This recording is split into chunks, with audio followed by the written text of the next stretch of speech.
All right, in this video we're going to talk about finding the domain and range of a function from the graph of that function.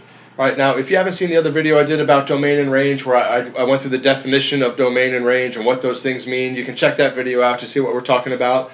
But just, kind of basically what the domain is the set of all the x values for which the function is defined, right? So it's all the input values, which when we're talking about the graph, those are the x values.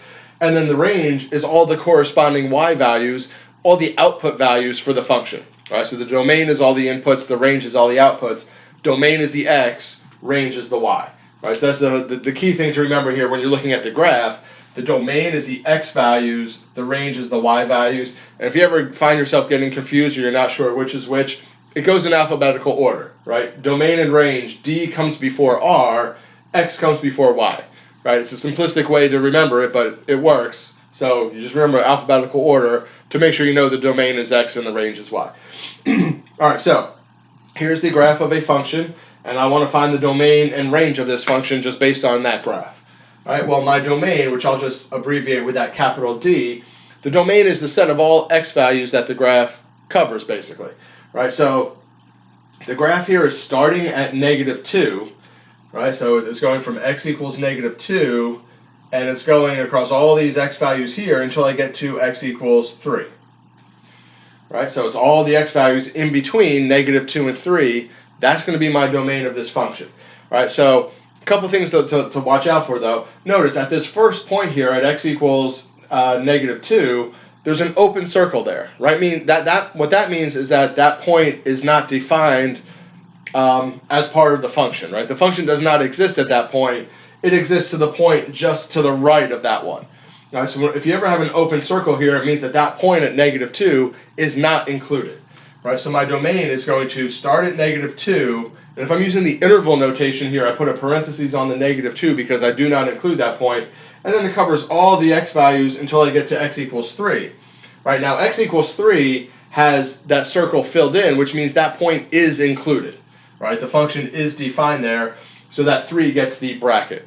Right, if you don't remember the interval notation, I did a video about interval notation, so you can check that out as far as what the brackets and the parentheses mean. Real quick, parenthesis means the point's not included, bracket means that the point is included, and when we have this notation here, it means that our domain is all the points in between -2 and 3.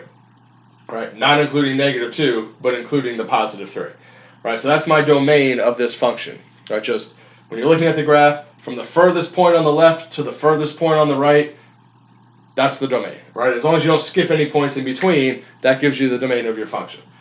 All right, now if I want to write this in what we call the set builder notation, it would be the set of all x values such that -2 is less than x is less than or equal to 3.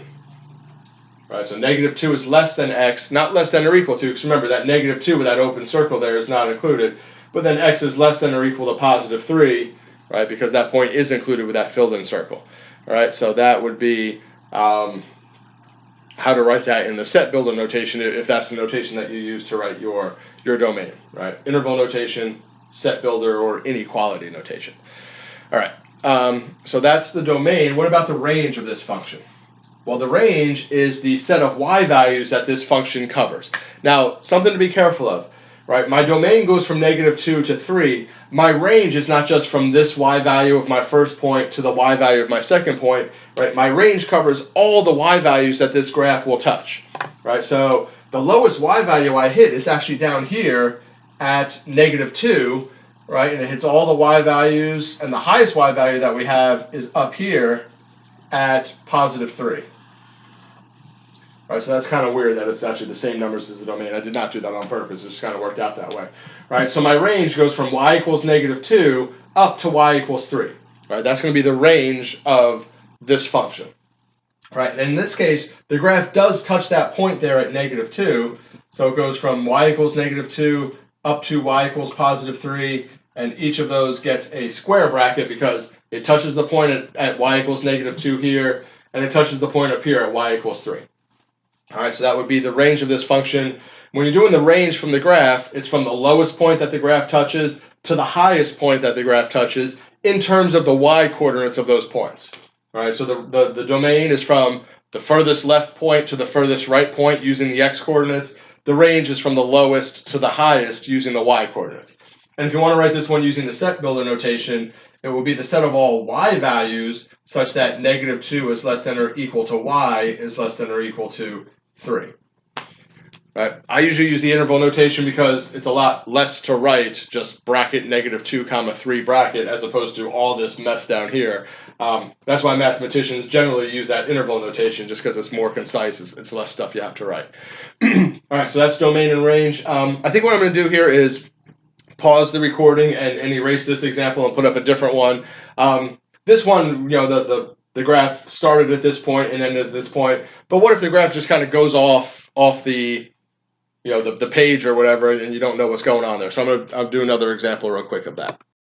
All right, so just real quick here, I threw up another graph, and we'll look at the domain and the range of this function as well. And in this case, I didn't even bother to label points on the x and y axis because they're really not going to matter in this case. All right, so first off, the domain of this graph. Remember, the domain is for the furthest left point to the furthest right point. Well, the graph, if I do, I guess, put some on here. All right, let's say it kind of goes off the page or goes off the board or whatever at x equals -3 and x equals +3. Now, if you're looking at this on a book or like online homework or something like that, if you see like on the last example where we had like the empty circle and we had the filled in circle, that means the graph stops and starts at those points.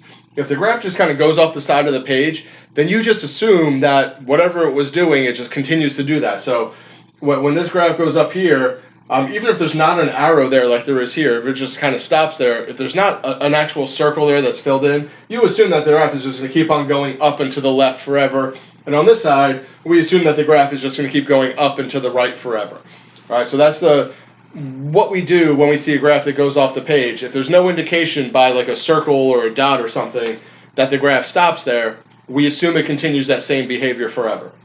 All right, so in this case, since this side of the graph is moving off to the left forever, and this side of the graph is moving off to the right forever, that means it's going to spread out in both directions forever, which means our domain is going to be all real numbers, right, from -infinity to +infinity.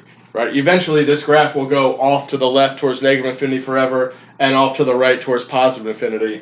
So with interval notation, it's -infinity, comma infinity. Remember, with the interval notation, the infinities always get the parentheses, or that capital R with a double vertical line, which represents all real numbers. All right, so that's my domain of this function. It's going to stretch out in both directions forever from the left to the right. Right? Remember, domain is always from the furthest left point to the furthest right point, and if it keeps going both ways forever, well, that's -infinity to +infinity. The range of this function now, right, which I'll use a capital R without that double vertical line there for the range.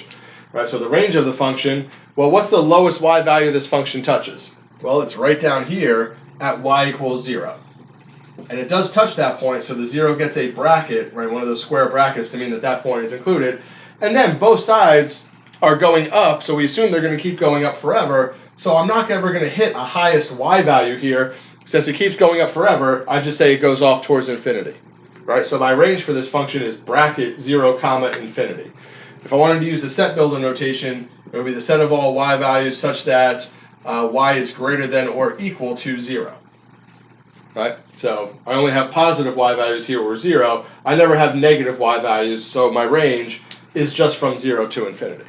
All right, so I just wanted to throw up that second example here to show you what happens when you don't have those dots or those little circles at either end of your graph.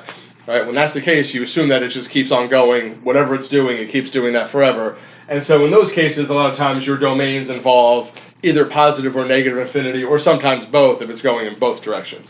All right, so again, when you're looking at a graph, to get the domain, it's from the furthest left point to the furthest right point, and you write the domain in terms of those x coordinates. When you're looking for the range of the function from the graph, it's from the lowest point up to the highest point in terms of the y coordinates of those points. Right? So that's how you get domain and range from the graph of a function.